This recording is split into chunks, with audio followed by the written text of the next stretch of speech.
देखिए, हम 22 साल से अपनी पार्टी बना के हम जातिवार जनगणना के पक्षधर रहे हैं और जब मैं पिछली बार भी सत्ता में था तो तब भी मैं कहता था कि जातिवार जनगणना माननीय नरेंद्र मोदी जी के नेतृत्व में दिन परसों घोषणा हुई और उसके एक दिन पहले मैंने एक कनक्लेव था, मैं उसमें कहा, जब पत्रकार साथी ने पूछा, हमने कहा कि देखिए उन्होंने कहा कि तेजस्वी, अखिलेश जी और राहुल जी तो जातिवार जनगणना के पक्षधर हैं, आप हमसे ज़्यादा बोलने वाला कौन है। 5 साल मुख्यमंत्री अखिलेश जी एक बार भी नहीं बोले, 5 साल में एक बार भी जाकर के प्रधानमंत्री से नहीं कहे कि आप जातिवार जनगणना के लिए हम आपके यहाँ प्रस्ताव लेके आए हैं। नीतीश जी जातिवार जनगणना करा सकते हैं तो आप क्यों नहीं कराए। और कांग्रेस 50 साल शासन किया, 60 साल उसका शासन था, उसी में कांग्रेस, सपा, बसपा तमाम दल के लोग भी समर्थन दे के सरकार चलाए।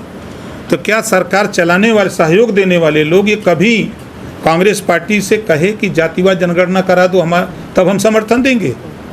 समर्थन दे के मंत्रालय ले लिया, मलाई खाने लगे, जातिवार जनगणना भुला गए, आवाज़ चिल्ला रहे हो।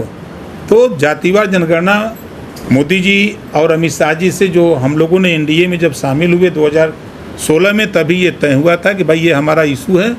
तो उन्होंने कहा कि चलो अभी इस पे टाइम है, आगे हम लोग इस पे विचार करेंगे। तो हमको भरोसा था कि जब विचार होगा तो होगा। तो कह रहा है कि हमारी जीत हुई है। समाजवादी पार्टी अब तो जैसे वो अम्बेडकर जी बन रहे हैं, तो अम्बेडकर जी तो बौद्ध धर्म स्वीकार कर लिए थे, तो कहा अखिलेश जी बौद्ध धर्म स्वीकार करेंगे। कुछ जैसे राजनीतिक दल हैं जो हमेशा मुसलमानों को नफरत की बात बताते हैं। हम आपको 2 साल पहले ले चलते हैं आपके प्रश्न पर। सीए और एनआरसी देश में लागू होने की जब बात आई तो लोगों ने विरोध किया और ये कहा कि ये मुसलमानों की नागरिकता छीनने का कानून है, जबकि नागरिकता देने का कानून था। पूरे देश में शाहीन बाग बहुत चर्चा में रहा और 2 साल कानून को लागू हुए हो गया, एक भी मुसलमान देश से बाहर नहीं निकाला गया।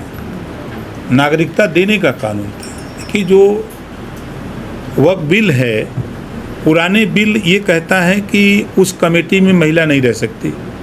आधी आबादी महिलाओं की है तो क्यों नहीं रह सकती। अल्पसंख्यक में गैर मुस्लिम धर्म के लोग भी हैं, सिख है, ईसाई है, जैन है, फारसी है, तो उसको भी उस कमेटी में रहने का अधिकार है। पुराने बिल में नहीं था।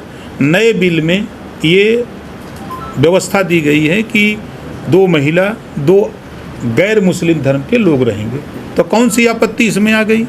दूसरी चीज़, आप करीबी अखिलेश यादव जी कह रहे थे, हम दूसरी चीज़ आप समझ लें, दूसरी चीज़ कि किसी की प्रॉपर्टी को वक्फ बोर्ड का कोई मेंबर आके कह देता था कि हमारी संपत्ति है, तो वो जाता था वक्फ ट्रिब्यूनल कोर्ट में और वहाँ से फैसला उसके पक्ष में हो जाता था। फिर वो बेचारा वहीं अंतिम फैसला होता था। उसमें संशोधन है, revenue court, civil court, high court, supreme court तक जाने का प्राविधान नए बिल में है। इससे ये है कि जो वक्फ बोर्ड की संपत्ति है उससे गरीब मुसलमानों को, महिलाओं को अब उसका हक लाभ मिलेगा। वक्फ की संपत्ति मतलब अल्लाह की संपत्ति। अल्लाह की संपत्ति को बेचकर जो मजबूत मुसलमान वो लाभ लेते रहे, गरीब मुसलमान को उसका लाभ नहीं मिलता रहा। इस नाते ये बिल लाया गया है कि वक्त जो संपत्ति है उसका लाभ सबको मिले, गरीब को भी मिले, अमीर। अखिलेश यादव कह रहे हैं कि इनकी संपत्ति छीनी जा रही है वक्त के नाम पे जो संशोधन किए गए। अब वो बड़े नेता हैं अखिलेश जी, ये झूठ बोलने की फैक्ट्री चलाते हैं।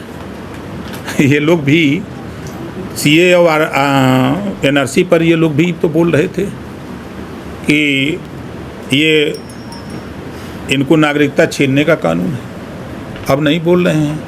इसके प्रायोजक हैं एडवांस कंप्यूटर, निकट इंडियन बैंक, बूढ़नपुर, आजमगढ़। यदि आप अपने बच्चे को कंप्यूटर की उत्तम शिक्षा देना चाहते हैं तो तुरंत संपर्क करें।